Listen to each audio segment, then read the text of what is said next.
کوئی چیز کائنات کی ایسی ہے جو اللہ کی طرف سے نہ ہو. جب ہر چیز اللہ کی طرف سے ہے تو ساری کائنات اس سے وابستہ ہے، اس سے منسلک ہے اور اس کا تعلق موجود ہے.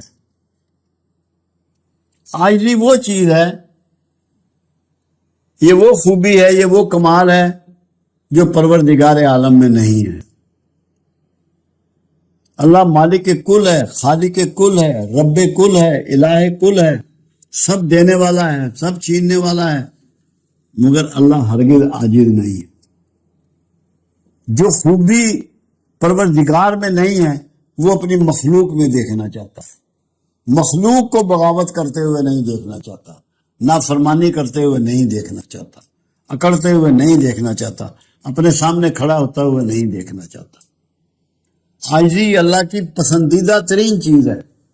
میں لوگوں کو جب لوگ صوفیزم کی بات کرتے ہیں تو دو باتیں سمجھاتا ہوں کہ اگر اللہ کا محبوب بننا چاہتے ہو تو عاجزی اختیار کرو، کیونکہ اللہ کو عاجزی بہت پسند ہے، بڑا لو کرتا ہے. عاجزی کیا ہے؟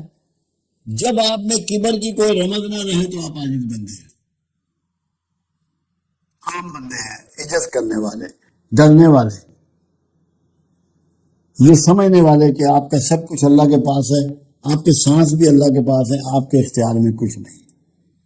جب اپنے آپ کو آپ یہ سمجھ لیتے ہیں کہ میں بے اختیارہ ہوں، پھر آپ عاجز بندوں میں شمار ہو جاتے ہیں. سارے اختیار جب آپ سمجھتے ہیں اللہ کے پاس ہے. سمدیت کیا ہے؟ بہت آسان بات ہے.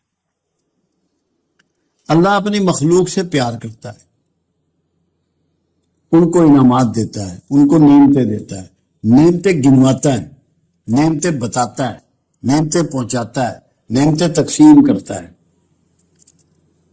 مگر ان کی طرف سے کسی معاوضے سے بالکل سمد میں ہے، بے نیازی میں.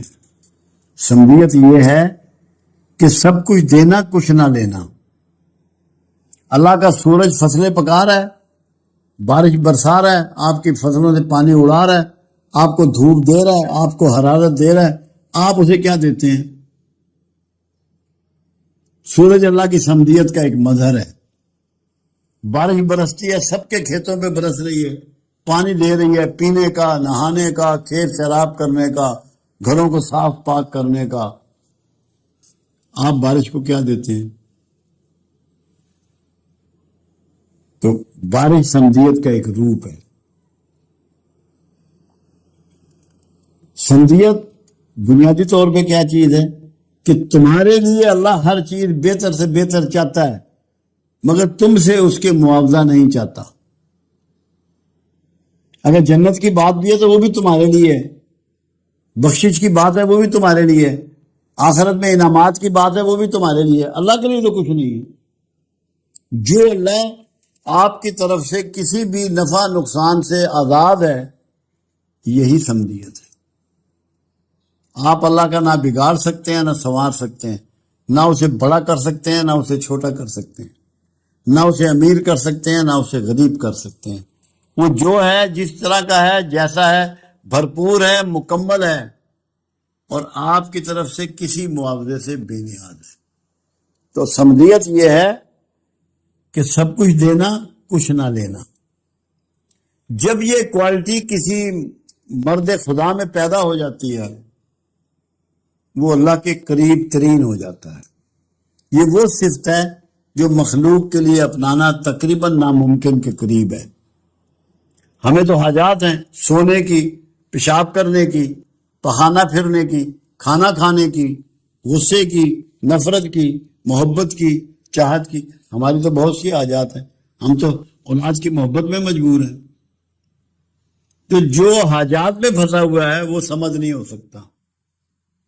جو اس کی کوشش کرتا ہے وہ اللہ کے قریب ہو جاتا ہے، کیونکہ یہ اللہ کی وہ صفت ہے جو کسی مخلوق میں نہیں ہوتی.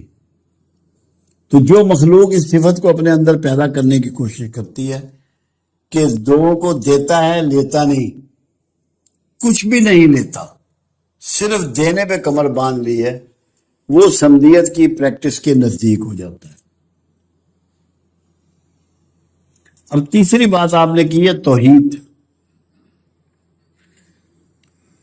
دو چیزیں ہوتی ہیں، ایک پرسنالٹی ہوتی ہے، ایک اتھارٹی ہوتی ہے.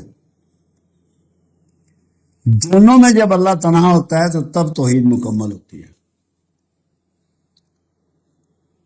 پرسنالٹی میں کوئی بیٹا نہیں اللہ کا، کوئی باپ نہیں اللہ کا، کوئی بہن نہیں اللہ کی، کوئی بیوی نہیں اللہ کی، کوئی اولاد نہیں اللہ کی. یہ پرسنالٹی ہے، اس کے نسب میں کوئی نہیں ہے، وہ اکیلا ہے، نہ اس کو کسی نے پیدا کیا اور نہ اس نے کسی کو اس طرح پیدا کیا نسب سے، جیسے ماں باپ کے بچے پیدا ہوتے ہیں. یہ توحید کا ایک پہلو ہے. دوسرا توحید کا پہلو ہے یہ، اس میں لوگوں نے جیسے عیسیٰ علیہ السلام کو لوگوں نے اللہ کا بیٹا کہہ دیا، توحید سے نکل گئے. دوسری توحید ہوتی ہے اتھارٹی. رب وہی ہے اور کوئی رب نہیں ہے. رب کہتے ہیں دینے والے کو، چھیننے والے کو، پالنے والے کو، پہنچانے والے کو. جب ہم اس میں کسی کو اتھارٹی میں شریک کرتے ہیں تو بھی توحید کو ڈیمیج کرتے ہیں، شرک میں مبتلا ہو جاتے ہیں. اس میں لوگ ہمارے ہاں بے شمار ایسے ہیں جنہوں نے بت تراش لیے کہ یہ بارش کرنے والا بت ہے، یہ اولاد دینے والا بت ہے، یہ کھیتوں میں فصل دینے والا بت ہے. تو وہ توحید ختم ہو گئی. سب اتھارٹی اللہ کو ساتھ ماننا کہ اللہ ہی دینے والا ہے، اللہ ہی چھیننے والا ہے، وہی رب ہے. وہ آپ سے اس کا ایگریمنٹ بھی یہی ہے، الستو بربکم، کہ تمہارا رب کون ہے؟ اس نے کہا قالوا بلا، تو ہے. سب نے ایگریمنٹ پہ سائن کر دیے، ساری روح نے. تو اس کو اتھارٹی ماننا اور کسی کو اتھارٹی تسلیم نہ کرنا، اس کی ذات میں کسی کو شریک نہ کرنا، یہ توحید کے دو بنیادی پہلو ہیں.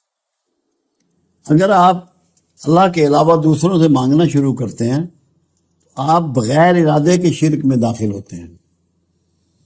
بچ اس لیے جاتے ہیں کہ ارادہ نہیں ہوتا شرک کا آپ کا، ورنہ آپ مشرکوں میں اٹھیں.